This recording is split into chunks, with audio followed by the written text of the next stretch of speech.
Hello everyone, welcome back to my channel. আশা করছি সকলেই খুব ভালো আছো। বীরভূম জেলার ছোট্ট একটা শহর থেকে আমি সুধা আবারও চলে এসেছি নতুন দিনের নতুন আরও একটা ব্লগ নিয়ে। তো চলো, একরাশ এই যে গোলাপ নিয়ে তোমাদেরকে ওয়েলকাম জানাচ্ছি আমার ব্লগে। সকাল টাইমে এটা দেখে না আমার মনটা ভালো হয়ে গেল, তাই তোমাদেরও মনটা ভালো করে দিলাম। এরপর দেখতেই পাচ্ছ আমি কিন্তু একটুখানি ফ্রেশ হয়ে নিয়েছি। কি বলো তো, আমার ছেলের না আজকে আবার আছে ড্রয়িংয়ের ক্লাস, তো ওই কারণে কিন্তু একটুখানি দেখো চুড়িদার টুইদার পরে একেবারে ফ্রেশ হয়ে নিয়েছি। আমি কিন্তু ওর জন্য খাবার দাবার রেডি করব, ওই কারণে একেবারে আমাকে আজকে 2 টাইমে রান্নাঘরে ঢুকতে হবে। সকাল থেকে এইদিক আর সেই দিক এক নিঃশ্বাসে সংসারের সমস্ত কাজকে কিন্তু একা হাতে সামলাতে হচ্ছে। তো দেখো আমি এই টাইমে কিন্তু যেটা করছি সেটা হচ্ছে ভাত, ডাল, আলু সিদ্ধ আর ওর জন্য একটা ডিম অমলেট। 10টার টাইমে যেহেতু ভাত খায় সেহেতু কিন্তু এটা আমাকে করতেই হয়, আর ওই কারণে কিন্তু দেখো তাড়াহুড়োটা আমার লেগেই যায়। আর গৃহবধূদের ক্ষেত্রে যাই কষ্ট হোক না কেন, একার দায়িত্বে কিন্তু সমস্ত কিছু এক নিঃশ্বাসে সামলাতে সামলাতে সংসারের প্রতি একটা দায়িত্ব কর্তব্য চলেই আসে। আর যেহেতু আমার একা হাতে সমস্ত কিছু দায়িত্ব পালন করতেই হয়, তাই দেখো ছেলেকে যদি না খাইয়ে পাঠাই তাহলে মনটা আমার একদম ভালো লাগবে না। তো চলো বন্ধুরা, এদিকে কিন্তু আমি একটু আলু সিদ্ধ করেছি, তো আলু সিদ্ধটাকে একটু পেঁয়াজ দিয়ে ভেজে নেব, আর তার সঙ্গে কিন্তু ডালটাকেও ফোড়ন দিয়ে নেব। মুসুর ডাল করেছি তো পেঁয়াজ দিয়ে ডাল করব। আর হ্যাঁ, একটা কথা বলে রাখি, যে আমি আমার ছেলেকে ড্রয়িংয়ের ক্লাসে নিয়ে যাচ্ছিলাম, রাস্তায় কিন্তু দেখছি আমার মাসিমণি আর তার নাতনি কিন্তু আসছেন, ঝাড়খণ্ড থেকে। আমি কিন্তু জানতাম না কথাটা, তো যাই হোক একদম সারপ্রাইজ হয়ে গেলাম। তো এদিকে যেই ওরা এলো সেই কিন্তু আমি ওই যে সেদ্ধ ভাত করেছিলাম একটুখানি, ওটাই কিন্তু টিফিন টাইমে দিয়ে দিলাম। মাসিকে জিজ্ঞেস করেছিলাম যে তুমি কি খাবে, তো বললো যে এখন কিছু খাবো না, তবু কিন্তু আমি জোর করে বললাম একটুখানি ভাত খেয়ে নাও, আবার দুপুর টাইমে খাবে, তবু আচ্ছা। তো চলো বন্ধুরা, এদিকে কিন্তু ঝটপট করে আমি রান্নাটা সেরে ফেলি, 10টার টাইমের রান্নাটা সেরে কিন্তু আবারও আমাকে পুজো দিতে হবে। সংসারের তো হিজিবিজি অনেকই কাজ থাকে, তোমরা তো জানোই জানো। এবার চলো ঝটপট করে ছেলেকে একটুখানি আলুটা সিদ্ধ করা ছিল সেটা মেখে একদম ভাতটা খাইয়ে দিই। আর ডিমটা সিদ্ধ করা ছিল, আজকে অমলেট করলাম না, ভাবলাম অমলেট করব কিন্তু সিদ্ধ করা ছিল, সেই কারণে কিন্তু একটা সিদ্ধ ডিম খাইয়ে ওকে ঝটপট করে আমি ড্রয়িংয়ের ক্লাসে দিয়ে এসেছি। তারপরই দেখো মাঝে কিন্তু আমাকে কাজগুলো সেরে নিতে হবে সংসারের, কেন কি দেখো আবার ওকে আনতে যেতে হবে, তো হাতে কিন্তু আমার 2 ঘন্টা টাইম আছে। আর হ্যাঁ, আজকে তো বারটা ছিল রবিবার, সেই কারণে স্কুলের তাড়া নেই, এইদিকে একটা কিন্তু নিশ্চিন্ত। আর এখন দেখো এই যে পুজোর বাসনগুলো ধুয়ে নিয়েছি, পুজোর বাসনগুলো ধুয়ে কিন্তু একেবারে ঠাকুরঘর ছুটবো। আর এখন কিন্তু আমাকে দুপুরে রান্নাও সারতে হবে। আর এই তো দেখো পুজোর বাসনগুলো যেই ধুতে লেগেছি সেই দেখছি প্রচন্ড পরিমাণে রোদ পড়েছে। শীতকালে যখন রোদটা চাইবো তখন রোদকে পাওয়া যায় না, আর যেই গরমের দিন আসবে একদম সাত সকাল থেকে দেখবে রোদটা এসে হাজির। তবু কি বলতো, কিচ্ছু করার নেই, এক নিঃশ্বাসে সংসারের সমস্ত কাজ করতে হবে। আর হ্যাঁ, টাইমের মধ্যেও করতে হবে, কেন কি দেখো ছেলের প্রতি দায়িত্ব আছে, ওই জন্য ছুটে ছুটে ওকে দিতে যেতে হবে, আনতেও যেতে হবে। তারপর কিন্তু মাঝে সংসারে কাজ আছে, আবার রান্না বান্না আছে, সংসারে যারা আছে তাদের দিকে তো আমাকে খেয়াল রাখতে হবে, তাই না? আর তাদের দিকে বলতে কি, আমার ছেলের দিকেই বিশেষ করে। আর এই যে দেখতেই পাচ্ছ পুজোর বাসনগুলো ধুয়ে নিয়ে চলে এসেছি। ঠাকুর ঘরে যে সমস্ত রেলিংগুলো আছে, তারপর ঠাকুরদেরকেও তো স্নান করাই, যে সমস্ত ঠাকুরদের স্নান করানো হয় সেগুলোকে স্নান করাই। আর তাছাড়া কিন্তু অন্যান্য ঠাকুরদেরকে আমি কি করি, মুছে দিই। তো চলো বন্ধুরা, ঠাকুর ঘরটা পরিষ্কার হয়ে গেছে। এই যে দেখো আমার ভগবানের আমার চান হয়ে গেল, চান করিয়ে কিন্তু দেখো সিঙ্গার করে দিলাম। প্রত্যেকদিন কিন্তু এইভাবেই আমি যে সমস্ত মূর্তিগুলো আছে তাদের সেবা দিই। আর হ্যাঁ, বলে রাখি গোপাল সোনা কিন্তু এখনও মামার বাড়িতেই আছে, আমার মামার বাড়িতে আছে, তো সেখান থেকে কিন্তু এখনও ওনার আসতে ইচ্ছে করেনি, এখন কিন্তু ওখানেই সেবা নিচ্ছে। তো যে সমস্ত ভগবানরা এমনি আছেন আমার কাছে তাদের তো সেবা দিতেই হবে। তো দেখো টুকটুক করে আমি তাদের সেবাটা দিয়ে নিচ্ছি। এখন এই যে জবা ফুলের সিজন, তাই একটু একটু করে কিন্তু জবা ফুল ফুটতে আরম্ভ করছে, বেশ ভালো লাগছে। আর তাছাড়াও টগর গাছে না এখন সাদা ফুল ফুটতে শুরু করেছে, বেশ ভালো লাগছে জানো তো। একটুখানি যত্ন যদি করা হয়, জলটা যদি ঠিক ঠিক টাইমে দেওয়া হয়, তাহলে কিন্তু ঠাকুরের সেবা দিতে কোনো রকমের ত্রুটি হবে না। আর এই যে দেখো দুপুর টাইমে আবার রান্না বান্না করতে লেগেছি। সংসার জীবনে গৃহিণীরা রান্নাঘর, ঠাকুরঘর আর এই যে নানা রকম কাজবাজ, হচ্ছে ওই সংসারকে ঘিরে প্রত্যেক দিনের একই রকম রুটিন। আমার এর ক্ষেত্রে একটুখানি পরিবর্তন বলতে পারো, কেন কি ছেলে নিয়ে আমার এই দিক সেই দিকটা হয়ে থাকে, বাইরে বাইরে সমস্ত কিছুই করে থাকি। আর এই যে দেখো রান্না বান্না তো করতে লাগবো, তো কি রান্না করছি সেটা তোমাদের সাথে শেয়ার করি। 10টার টাইমে তো খাবার দাবার সবার খাওয়া হয়ে গেছে, আর এখন যেটা করছি সেটা হচ্ছে একটুখানি ডিম বিরিয়ানি। আমার ছেলের আবদার ছিল ডিম বিরিয়ানি খাওয়ার। আর 10টা টাইমে না একটু কাঁচা কুমড়ো তরকারি করেছিলাম, মানে আমি না মুড়ি খাওয়ার জন্য করেছিলাম ওটা।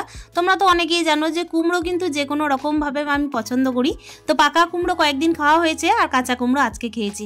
তো চলো বন্ধুরা, এদিকে দেখতেই পাচ্ছ ডিম আলু সিদ্ধ করে রেখেছিলাম, ওটা ছাড়িয়ে নিচ্ছি। আমার ছেলে কিন্তু কয়েকদিন থেকেই বলছে মা ডিম বিরিয়ানিটা করো, কেমন লাগে দেখি। আসলে ডিম বিরিয়ানি আমি কখনো মানে খেয়েও দেখিনি আর করেও দেখিনি, একদম সিম্পলভাবেই রান্না করেছিলাম জানো তো, কিন্তু টেস্ট হয়েছিল খুবই বেশি।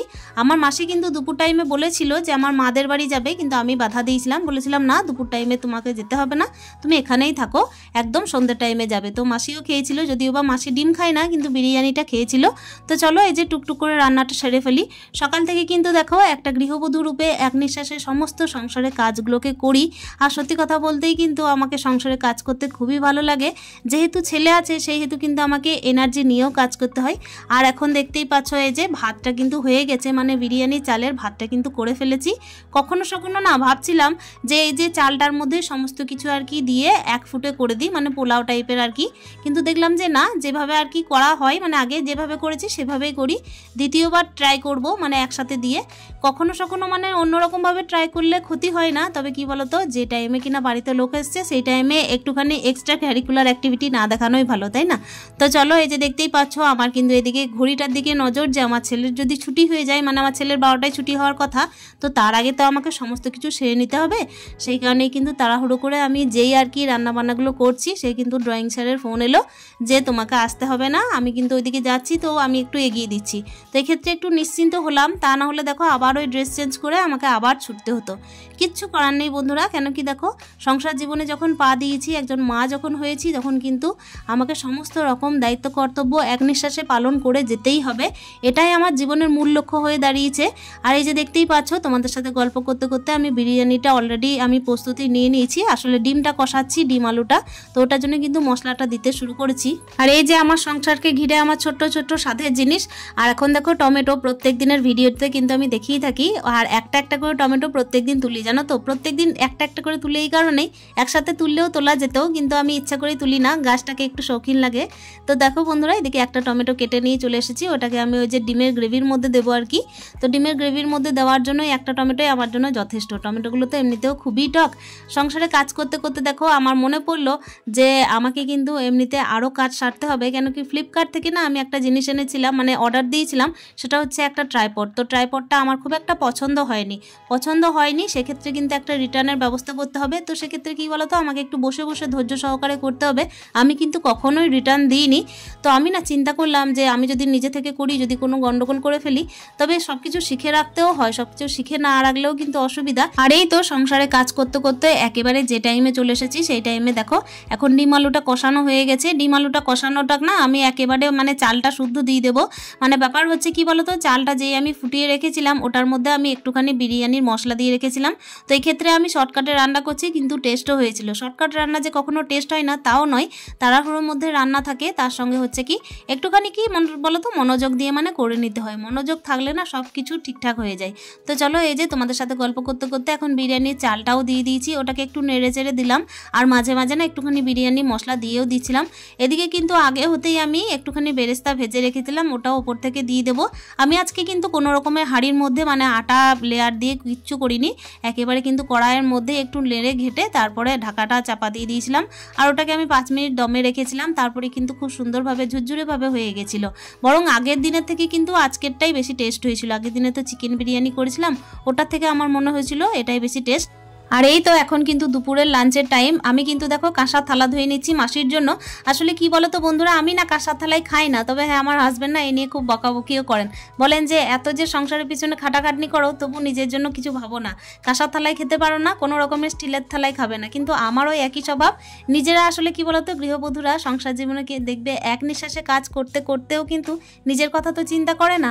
যতই এই যে সংসারের সবার প্রতি দায়িত্ব কর্তব্য পালন করুক না কেন, নিজে কিন্তু দেখবে কারো হয়তো হয়তো এঁটো থালায় খেয়ে নিল, কিংবা হচ্ছে কোনো রকমের কোনো ওই যে হেসেলে লাগানো থাকে সেরকম কোনো একটা থালায় খেয়ে নিল। নিজের জন্য তো ভাবে না যে একটা যত্ন করে কাঁসার থালায় একটু ডিজাইন করে মানে খাবারটাকে নিই আর একটু ভালো করে সার্ভ করি, দিয়ে বসি সবার সাথে একসাথে, এরকম তো চিন্তা ভাবনা থাকে না। সবাই খাক তারপর না হয় খাবো, এইরকমই চিন্তা। আর এই যে দেখো সকাল থেকে কিন্তু সংসারের সমস্ত কাজ করতে করতে একেবারে চলে এসেছি অতিথির জন্য। অতিথি বলবো না, মা আর মাসির সবাই তো মানে একই রকম। তো ওনার জন্য এই যে খাবার বেড়ে দিলাম, তারপর কিন্তু ওনাদেরকে দিয়ে দিলাম। আর এই যে মাসির সাথে মাসির নাতনি এসেছিল, মানে হচ্ছে ঝাড়খণ্ড থেকে যে মাসির সঙ্গে আমি দেখা করে এসেছিলাম, তো ওই মাসি আর কি। তো এখন দেখতেই পাচ্ছ খাওয়া দাওয়া হয়ে গেল, ওরা কিন্তু রেস্ট করছে, আমি কিন্তু আমার কাজ অনবরত চালিয়ে যাচ্ছি। মানে সকাল থেকে ওই যে কাজ আরম্ভ করেছি এক নিঃশ্বাসে চলতেই আছে। তবে হ্যাঁ, কাজগুলো যদি আমি স্টপ রেখে রেখে করি তাহলে কিন্তু একেবারে আর কিচ্ছু ভালো লাগবে না।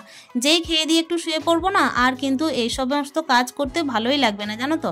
আর সন্ধ্যের টাইমে কখনো কখনো ঝাঁট দিই, তবে হ্যাঁ সেক্ষেত্রে কি হয়, যদি আমার কোনো বাড়তি কাজ থাকে তবেই, তা নাহলে কিন্তু আমি সকাল থেকে ওই যে কাজ করতে আরম্ভ করেছি একেবারে একদম কাজ সেরে তারপরই রেস্ট নিই। তো চলো বন্ধুরা, এই যে দেখতেই পাচ্ছ আমার ছেলেকে বলেছিলাম এই কম্বলটাকে একটু ভালো করে ভাঁজ করে রেখে দিতে, আর ওই যে ওর দ্বারা কোনো কাজ হলো না ঠিকঠাক, ওই কারণে আবার আমাকে হাত দিতে হলো। আমি হাত না দিলে তো সংসারে কোনো কাজ ঠিকঠাক হবেও না। আর এই যে দেখতেই পাচ্ছ ওই রুমটা ঝাঁট দেওয়ার পরে এই রুমে চলে এসেছি, সিঁড়িটা কিন্তু ঝাঁট দিয়ে নিচ্ছি। আসলে কি বলো তো, 2 দিন যাবত তো ওই যে কিছুদিন আগে লেবার মিস্ত্রিরা লেগেছিল, তাই এখনো পর্যন্ত ছাদটাকে ধোয়া মোছা হয়নি। তো সেই কারণে কিন্তু সিঁড়ি দিয়ে প্রচণ্ড পরিমাণে ধুলোবালি জমে থাকছে মনে হচ্ছে। যেই ঝাড়ছি মোছা হচ্ছে তবুও কিন্তু একই রকমই ব্যাপার হয়ে যাচ্ছে। আসলে ছাদে তো যাওয়া হচ্ছে, মানে ছাদে আর একটা বাথরুম আছে, সেক্ষেত্রে কি হচ্ছে ছাদে যাওয়া আসার ব্যাপারটা থাকছে যেই, সেই কিন্তু দেখছি সিঁড়ির মধ্যে প্রচণ্ড ধুলো হচ্ছে। তো ওটাকে নামিয়ে নিলাম। তারপর দেখো এই যে ঘর বারান্দা সমস্ত কিছু ঝাঁট দিয়ে নেওয়ার পর উঠোনটাও ঝাঁট দিয়ে নিয়েছিলাম। তারপর এই যে ঝাঁটাটাকেও আমি ধুয়ে একেবারে জল ঝরাতে দিয়েছি উঠোনের মধ্যেই। এখন দেখো জামা কাপড়গুলো তুলে নিচ্ছি, আর যে সমস্ত জামা কাপড়গুলো একটুখানি ভিজে থাকবে সেগুলোকে খাটের কানায় কানায় মিলে দেবো। এরপর কিন্তু দেখো গ্যাসটাও মুছে নিতে বাকি আছে, জানো তো, গ্যাসটা এখনো মোছা হয়নি। কেন কি ওদেরকে খেতে দিতে দিতে না, তারপর ভাবলাম যে একটু মানে দেরি হয়ে যাচ্ছে, তো সেই কারণে ভাবলাম একেবারে আমি গ্যাসের জায়গায় যাব, তারপর ভালোভাবে মুছে দেবো রান্নাঘরটা। তাড়াহুড়োর মধ্যে না রান্নাঘর ঠিকঠাক মোছা হয় না, একটু দেখবে ধীর স্থিরভাবে যদি রান্নাঘরটা মোছা হয় না তাহলে ঠিকঠাকভাবে মোছাও হয়, তার সঙ্গে দেখবে মনটাও ভালো লাগে। আসলে রান্নাঘরটা দেখবে সারাদিনের পরে যদি ক্লিয়ার থাকে তাহলেও ভালো লাগে। আর এক নিঃশ্বাসে কাজ করতে করতে যদি আমি ঠিকঠাক পরিষ্কার পরিচ্ছন্নতাই মেনটেন না করি তাহলে কাজ করার কোনো মানেই হয় না। ওই যে কোনো রকম কাজ করব আর কাজ করে কোনো রকম ছুঁয়ে নেড়ে চলে গেলেই হলো, এইরকম কাজ আমার কখনোই কোনো দিনের জন্যই পছন্দ নয়। আর ঠিকঠাকভাবে পরিষ্কার পরিচ্ছন্নতা মেনটেন করে আমি রাখা পছন্দ করি, তাতে আমার এক নিঃশ্বাসে সকাল থেকে সমস্ত কাজ হোক না কেন তবুও তো সারাদিনের পরে মনটা একটু মানবে যে আর যাই হোক না কেন এত ছোটাছুটির পর আমি যে সংসারে কাজগুলো করেছি সেগুলো এত সুন্দরভাবে করেছি যে নিজেরও ভালো লাগছে, দ্বিতীয় দিনের জন্যও আমার কিন্তু অ্যাক্টিভিটি আরও বাড়বে, তাই না? তো চলো বন্ধুরা, একেবারে ব্লগের লাস্ট মুহূর্তে চলে এসেছি। আশা করছি আজকের ব্লগটাও তোমাদের প্রত্যেকের খুবই ভালো লেগেছে। দেখা হচ্ছে অন্যদিনের অন্য আর একটা ভিডিও নিয়ে, ততক্ষণের জন্য স্টে হ্যাপি মন, টাটা।